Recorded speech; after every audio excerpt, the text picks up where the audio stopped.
BhagavatSanga. This is our Srimad Bhagavatam program where we read prayers of pure devotees. So the current theme is prayers of King Chitraketu. We are almost towards the end.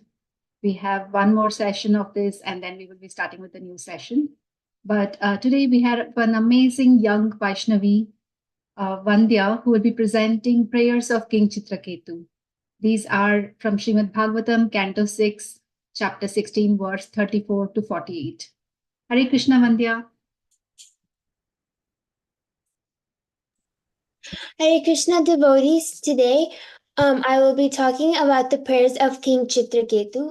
You can find the verses of the prayers of King Chitraketu in the Bhagavatam in Canto 6, Chapter 16, and text 34 to 48. I'll be first saying the story of King Chitraketu, and then after what Narada and Angira Muni instructed King Chitraketu, and then finally the prayers of King Chitraketu. So, what is the story of King Chitraketu?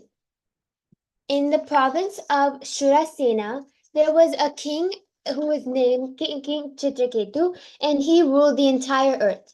He had all the necessities that one could ever need. He was born in a high family, he had good education, and he was very wealthy and opulent. King Chitraketu had 10 million wives, and even though King Chitraketu was capable of producing children, his 10 million wives could not receive a child, and this made King Chitraketu full of anxiety because he didn't have a son. So one day, a powerful sage named Angira came to the palace of King Chitraketu, and this sage Angira is born from Lord Brahma's mind. So Angira Muni said to King Chitraketu, "O King Chitraketu, I can observe that your mind is not pleased. You seem not to have achieved your desired goal. Is this because of you yourself, or has it been caused by others?" So King Chitraketu, he was desiring a son, and he said to Angira Muni, "O great sage, please save me and my forefathers who are descending to the darkness of hell because I have no progeny. Kindly do something so that I have a son to deliver us from hellish conditions." So in response to Chitraketu's request, Angira Rishi performed a sacrifice of sweet rice, and he gave the offering to King Chitraketu's first and most perfect wife, and her name was Kritaduti. So Kritaduti now has King Chitraketu's son. And before leaving, Angira Muni said to King Chitraketu, "O great king, now you will have a son who will be both the cause of jubilation, which is happiness, and lamentation." So after King Chitraketu got his son, his affection for his son increased every day, and he became even more blind with love for his son every day. And his affection for Queen Kritaduti increased, and he started not paying enough attention to his other wives. And his other the other queens were full of envy, and in envy they lost all their mind and senses, and they poisoned King Chitraketu's son. And when King Chitraketu heard of his son's death, his lamentation grew like a blazing fire, and as he went to see his dead child, he kept on slipping on the ground because he was so blinded with love with his child, that he couldn't see, like he didn't know what to do. So King Chitraketu had lay like a dead body at the side of his son, and while he did that, the two great sages, Narada and Angira, came and instructed him about spiritual consciousness, which I will talk about later. And they enlightened King Chitraketu. And Narada gave King Chitraketu a mantra that would later basically change his life. So after King Chitraketu got enlightened by this knowledge, he started to pray. So that was the story of King Chitraketu, and I mentioned in the story of the King Chitraketu that Angira Muni and Narada Muni came to King Chitraketu to give some knowledge and enlighten him. So they told King Chitraketu about the spiritual significance of life. So the first thing that they taught King Chitraketu, like the first teaching was do not limit for temporary relationships. Narada Muni and Angira Muni said, O king, as small particles of sand sometimes come together and are sometimes separated due to the force of the waves, the living entities who have accepted material bodies sometimes come together and are sometimes separated by the force of time.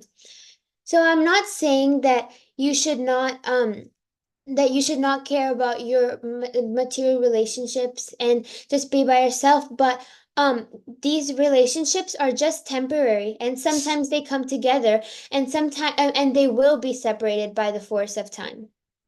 um, the great saints Agira and Narada Muni explain that the relationship between a father and a son or any other like two people, it is just Maya. And the relationship did not exist before, and it will not stay in the future. It only exists in the present. The second teaching what is true happiness. True happiness, according to Narada Muni and Angira Muni, is when one understands his spiritual identity and surrenders to the supreme personality of Godhead. When we search for happiness in matter, like King Chitraketu searched for happiness in his son and Queen Krityaduti, he will one must certainly limit for bodily relationships, which is what King Chitraketu had to go through. So yeah, the next teaching is that the entanglement of material existence. So Angira Muni said to King Chitraketu, when I first came to your home, I could have given you the supreme transcendental knowledge. But when I saw that your mind was absorbed in material things, I gave you only a son who caused you jubilation and lamentation. King Chitraketu had everything that he could have, everything that one could have wanted. He was the king of the entire earth, and he had 10 million wives. He had a huge house. He was super wealthy and had so many other opulences. But in the end, they were all temporary, and they couldn't make him happy in the end. So all of our material objects are King Chitraketu's kingdom, military power, servants, friends, treasury. These were all causes of fear, illusion, lamentation, and distress because he was always worried about who will save my kingdom of Surasena and who will save me and my forefathers.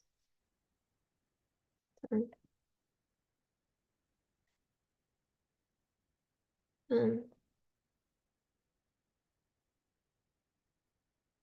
So, the last thing that Narada Muni and Angira Muni left King Chitraketu with was Narada's benediction.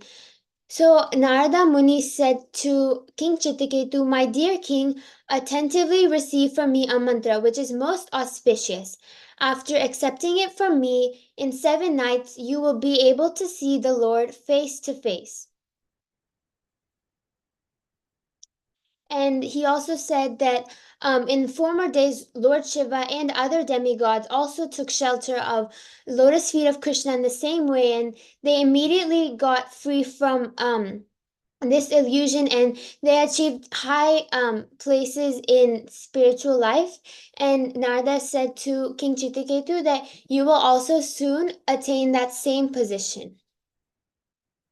So, King Chitraketu didn't eat or drink water. Um, he was only reciting the mantra, and he was completely absorbed in chanting the mantra. Nothing else mattered. And in 7 days, just as Narada had told him, he saw Lord Krishna face to face, and he offered the prayers, also known as the prayers of King Chitraketu. So in King Chitraketu's prayers, he started glorifying the Lord. At first, he didn't know what to say because he was so like he was speechless with happiness, and he didn't know what to say, and so he started glorifying the Lord and other devotees. He started his prayers by saying that the Lord is unconquerable. In text 34, he said, Ajita jita samamati bhi sadhu bhir bhavan jitatma bhir bhavata vijitaste picha bhajatam akamatmanam ya atmadoti karunaha. And I'm going to read the translation. O unconquerable Lord, although you cannot be conquered by anyone, you are certainly conquered by devotees who have control of the mind and senses. They can keep you under their control because you are causelessly merciful to devotees who desire no material profit from you. Indeed, you give yourself to them, and because of this, you also have full control of your devotees. So the main idea of this verse is first that only devotees who have their control, who can control their mind and senses, can conquer Krishna, and this is only because of all the causeless mercy that Krishna shows us, and that Krishna has full control over the devotees. So the second thing is that the cosmic manifestation is Lord's opulence, which King Chitraketu talks about in verse 35. Tava vibhava kalu bhagavan jagad udaya sthiti layadini vishvasrijaste misha mishash tatra mrisha spardhanti prithag abhimatya. So translation of this verse is, my dear Lord, this cosmic manifestation and its creation, maintenance, and annihilation are all by your opulences. Since Lord Brahma and the other creators are nothing but small portions of a portion of you, their partial power to create does not make them God. Their consciousness of themselves as separate lords is therefore merely false prestige. It is not valid. So, what King Chitraketu is talking about in this verse is that this cosmic manifestation, like this whole creation and its creation, are all Lord's opulences, and that all these other demigods, Brahma, Shiva, these are all just small portions of Lord Krishna, and that Krishna is the only God and the highest God, and that when there's Krishna, then why should we worship demigods? Because the benedictions are that we can receive from demigods will vanish. The third thing that King Chitraketu says in his prayers is that Lord is eternal in text 35. Paramanu paramamahatos tvamadyantantaravarti traya adavante picha sattvanam vadhruvam tad evantaralepi. Translation: you exist in the beginning, middle, and end of everything, from the most minute particle of the cosmic manifestation, the atom, to the gigantic universes and total material energy. Nonetheless, you are eternal, having no beginning, end, or middle. You are perceived to exist in these three phases, and thus you are permanent. When the cosmic manifestation does not exist, you exist as the original potency. So King Chitraketu is saying that the God is eternal. He has no beginning, he has no end, and he has no middle. And God exists in everything. He is there in the smallest atom, and he is there in our hearts as the super soul. And he has created this whole universe. And like in school, we learn about the Big Bang Theory and how the universe was just started by like one atom which blew up, but technically if you relate that theory to Krishna was in that atom. So even if you do believe in the Big Bang theory, it's all from Krishna, and Krishna is eternal. So the fourth teaching or prayer that King Chitraketu says to Krishna is that the Lord is Ananta. In he calls Krishna Ananta, and in text 38, the translation is that there are innumerable universes besides this one, and although they're unlimitedly large, they move about like atoms in you. Therefore, you are called Ananta, which is unlimited. God is everywhere. And he also says that the supreme personality of Godhead holds all the universes on his head like seeds of mustard. I offer my respectful obeisance unto you, that supreme personality who has thousands of hoods. So basically in this verse he is saying that the Lord is unlimited and he has unlimited opulence, power, unlimited everything. And the fifth thing is that the Lord taught Bhagavad Dharma. So Bhagavad Dharma is the process to achieve shelter at the Lord's lotus feet. And so people who have no material desires, like the Kumaras, who are Brahma's sons, who are self-satisfied sages, worship Krishna to be liberated from material contamination.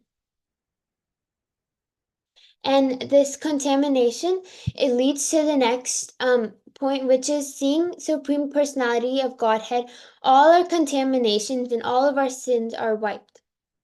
King Chitraketu says in text 44, Navhi Bhagavan Aghatitam Idam Twaddarshanam Rinam Akhila Papakshayaha Yannama Sakrik Shravanat Pukkashopi Vimuchyate Samsarat.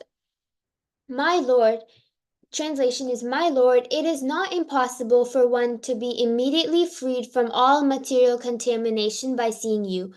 Not to speak of seeing you personally merely by hearing the holy name of your lordship. Only once even Chandalas, men of the lowest class, are free from all material contamination. Under the circumstances, who will not be freed from material contamination simply by seeing you? So the main idea is basically that when we see the Supreme Personality of Godhead, that all of our contaminations are wiped. And lastly, it's that the Lord as Super Soul knows everything, and like I mentioned before, He's in our hearts. So if we ever feel like we don't have anyone to talk to, there's always Krishna in your heart, and He knows everything. That's all that I had for today. Hare Krishna, Vandya. That was amazing. Excellent presentation you did. And beautifully you narrated how the story of King Chitraketu and the knowledge given by Angira Muni and Narada Muni. And finally, beautifully you have summarized the prayers of King Chitraketu, as we can see on the screen. Very nice presentation. Also, very nice recitation. I also want to mention one thing, devotees.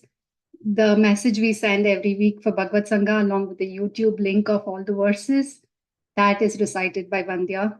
She does this amazing service every time there is a new sequence of prayers. She recites the verses. Thank you, Vandya, for that. 2-3 points I want to mention from your presentation today. The knowledge that Angira Muni and Narada Muni gave, true happiness is when we surrender to the Supreme Lord. That's what something we always have to remember. There is no point in hankering and looking at all the sense gratification and seeing where else we'll get the happiness. Real happiness is when we surrender to the Lord. And when now Chitraketu is praying, he glorifies the Lord. He says, Lord is unconquerable, eternal, Ananta. He's a super soul who knows everything. And the point you made, we don't have to worry if we don't have anyone, we are alone. Lord is always there with us. And you nicely connected with the Big Bang Theory and how you said, even if that's true, still that atom is Krishna. So that was great point. Thank you, Vandya. That was an excellent presentation. So fortunate to hear from you. Thank you so much. With that, devotees, we conclude our program. But before we conclude, a quick announcement. His Holiness Rompad Swami Maharaj is coming on Saturday. He's here for 6 days. He's here from 6th to 11th of April. We will have programs morning and evening, and this Saturday evening we are starting our first home program. So it's the messages sent in WhatsApp. Please, all of you, take this opportunity to associate with Maharaj. He's coming here in person, and it's a great fortune for us to interact with him and listen to him and be in association of devotees. Next BhagavatSanga we won't have, but we have Maharaj's program in the evening. So please, all of you all join. With that, we conclude the program today here. Thank you all. Hare Krishna. Thank you, Vandya.